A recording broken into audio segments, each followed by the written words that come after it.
Feminicídio. Acusado de jogar mulher do terceiro andar na Asa Sul é denunciado à Justiça.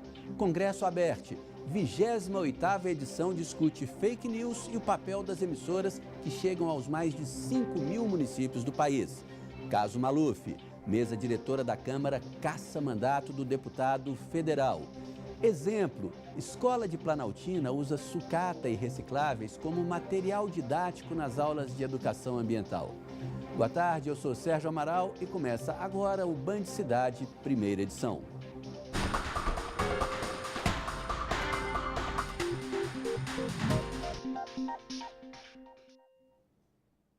Lixo, poluição do ar, desmatamento, extinção de espécies e degradação do solo são alguns dos problemas ambientais que o planeta enfrenta hoje em dia. E são problemas de todos nós, mas se cada um fizer a sua parte, a situação pode mudar. Uma escola de Planaltina está fazendo.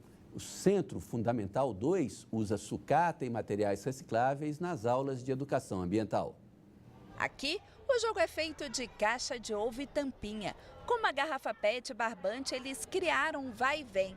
Ah, e sabe como a turma do Davi fez esse binóculo? Pegou dois palitos, papel colorido e usou uma tesoura para cortar. Pegou 2 negócios de papel higiênico e botou, depois pegou cola e botou aqui os 2 palitos e colaram. E isso é um tipo de plástico. E a Leona pode te explicar como funciona esse outro brinquedo feito com palitos, garrafa e tampinha. Tem que puxar aí não pode deixar cair os palitinhos. Se cair, você vai perder o jogo. Mas o que eles aprenderam na sala de aula vai além das paredes da escola. O Miguel, que com 6 anos tem mais consciência ecológica do que muito adulto por aí, tem um arsenal de brinquedo reciclável em casa. É melhor não jogar fora e reciclar.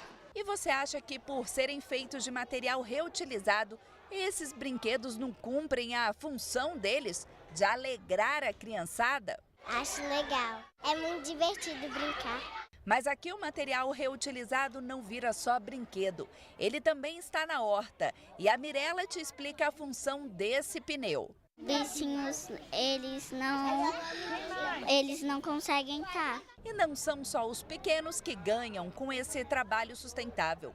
Os maiores ganharam uma sala de música feita com pneu e garrafa PET. E aqui, além do material ser de qualidade, o som também é. E nossas vidas vazias em coisas perdidas, procurando saída ou procurando esquecer. Com isso, alguns alunos vão ter, digamos, uma noção de como é construída alguma coisa. E nisso, como foi usada garrafas PETs e pneus, pode ser algo ecológico para o futuro. E para o diretor da escola, o maior presente em fazer esse trabalho é ter a certeza que tudo que foi ensinado ficará para sempre na memória dos alunos. Nossos alunos, quando ele participa do projeto, ele vai levar para sempre, porque vai ficar na mente.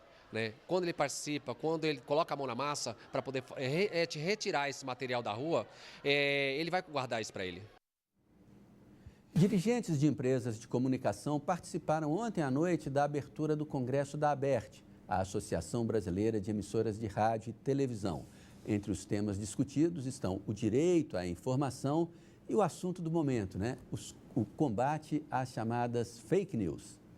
Na abertura do 28º Congresso Brasileiro de Radiodifusão, o presidente da ABERT, Paulo Tonê Camargo, fez uma homenagem a Otávio Frias Filho, diretor de redação da Folha de São Paulo, que morreu nesta terça-feira. Perdemos todos nós e perdeu o Brasil com a morte de Otavinho, como chamávamos, pelo que ficam aqui registradas as condolências de toda a radiodifusão brasileira. Paulo Tonê Camargo foi reeleito para a presidência da ABERT. No discurso, ele ressaltou os avanços conquistados pelo setor recentemente, como a chegada da TV digital e a flexibilização do horário da Voz do Brasil. Nos próximos 2 dias, o Congresso da ABERT vai discutir temas como os caminhos da concorrência equilibrada, a TV digital e o combate às fake news. Em tempos de fake news, em tempos de fofoca em rede, É o jornalismo profissional com edição e com responsabilidade que nos distingue dos fofoqueiros.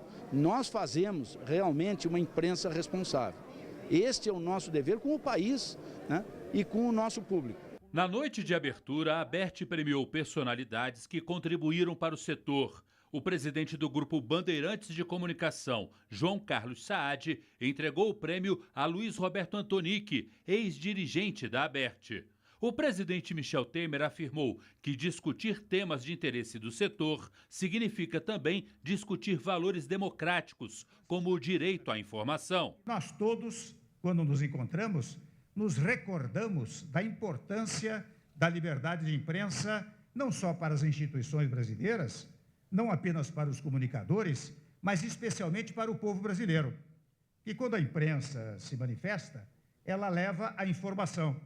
E levando a informação, ela faz a participação popular nas várias questões governativas.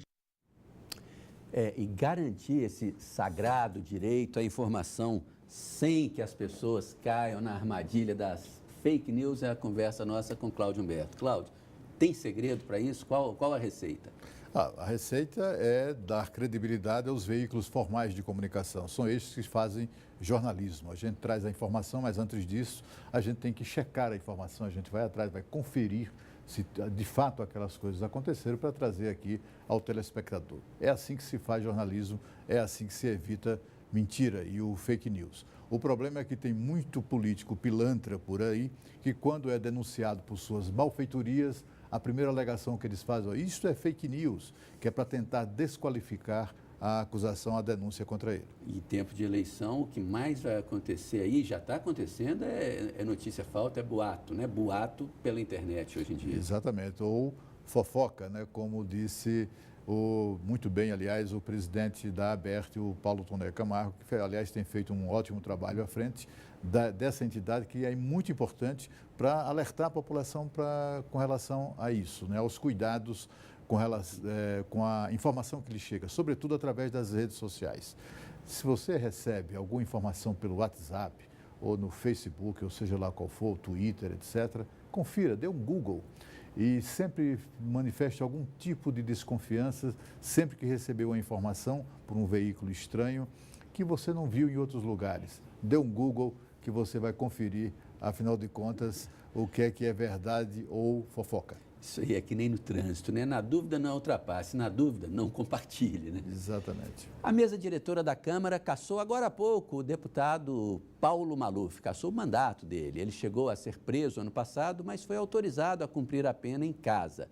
Os detalhes chegando ao vivo com a Renata Dourado. Boa tarde, Renata. Olá, Sérgio. Seja bem-vindo ao Band Cidade de Primeira Edição. Boa tarde para você, para o Cláudio, para todos que estão aí nos acompanhando. Finalmente, né? Essa decisão foi adiada por 2 vezes pela mesa diretora da Câmara e agora sim veio por unanimidade a cassação do mandato de Paulo Maluf. Vamos relembrar um pouco essa novela do Paulo Maluf. Então, ele foi condenado pelo Supremo Tribunal Federal a 7 anos e 9 meses de prisão por lavagem de dinheiro. Então, de acordo com essa condenação, ele recebeu propina de empreiteiras lá atrás, quando era ainda prefeito de São Paulo, entre 1993 e 1996, recebeu propina para beneficiar essas empreiteiras em obras lá em São Paulo. Então, houve essa condenação. A gente lembra que ele chegou a ser preso, inclusive foi preso na Papuda. Ficou preso entre dezembro do ano passado e março deste ano. Desde que ele foi preso, os advogados estavam tentando fazer com que essa prisão virasse prisão domiciliar, alegando que ele tem 86 anos, que tem várias doenças, câncer de próstata, várias outras doenças também. Foram várias negativas até que finalmente eles conseguiram. Então, hoje, ele está cumprindo essa prisão domiciliar.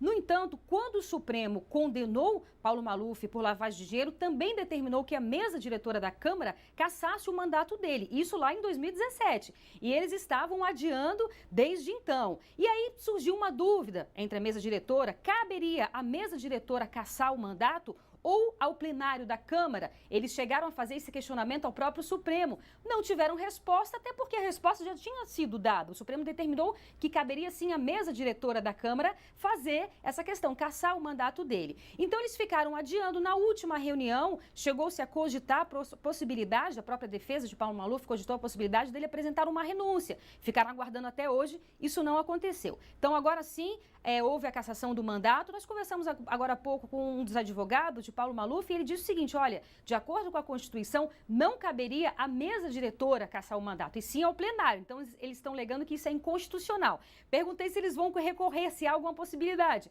Não responderam. Mas enfim, vamos ver se a novela realmente acaba ou se teremos mais capítulos por aí. Sérgio.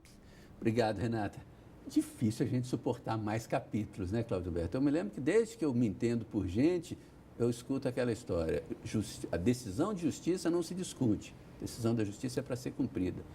E não é o que está acontecendo, sim. É claro que não, né? É um absurdo, né, que o Supremo Tribunal Federal tenha tomado a decisão há 8 meses atrás, minha gente, de cassar o deputado Paulo Maluf, condenado por corrupção em sentença transitada em julgado. Ele chegou a ser recolhido a papuda, passou lá vários meses e, apesar disso, a Câmara dos Deputados simplesmente sentou em cima. A mesma Câmara dos Deputados, aliás, a mesma mesa diretora da Câmara dos Deputados, presidida pelo deputado Rodrigo Maia, que, por exemplo, tolera a presença de 2 deputados que cumprem pena de prisão e dormem na cadeia e trabalham durante o dia. Pois é, Cláudio, isso aí a gente explica como? É o corporativismo ou é aquela história de eu posso ser ele amanhã?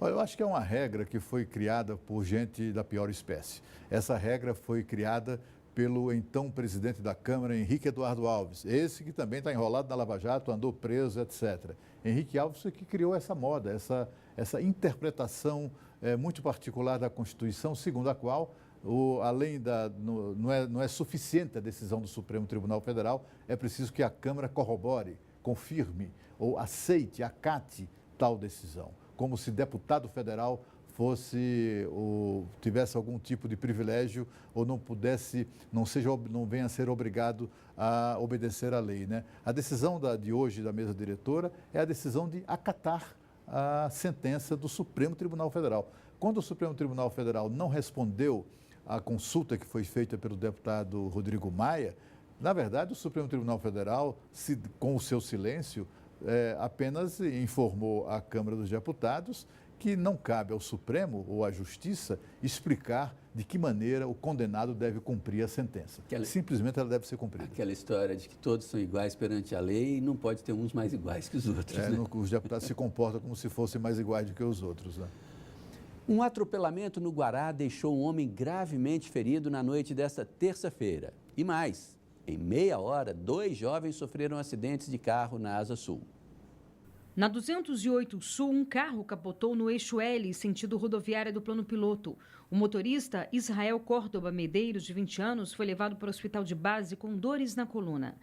Já este carro atravessou o canteiro de obras da estação 110 Sul do metrô e atingiu uma das máquinas que estava parada. O motorista, Filomeno Costa Barai, de 20 anos, é funcionário da Embaixada da República de Guiné-Bissau. Ele não teve ferimentos. O Corpo de Bombeiros não soube informar se o rapaz havia ingerido bebida alcoólica. E na noite de ontem, o motorista Leandro Alves Souza, de 38 anos, atropelou um homem no Guará 1. O acidente foi na altura da escola classe 5, na QE 20. Clésio Luiz Evangelista, de 59 anos, foi levado para o hospital de base com suspeita de traumatismo craniano. O estado de saúde dele é considerado grave. Veja a seguir, homem que tentou matar taxista a tiros na rodoviária interestadual se entrega à polícia. Band Cidade volta já já.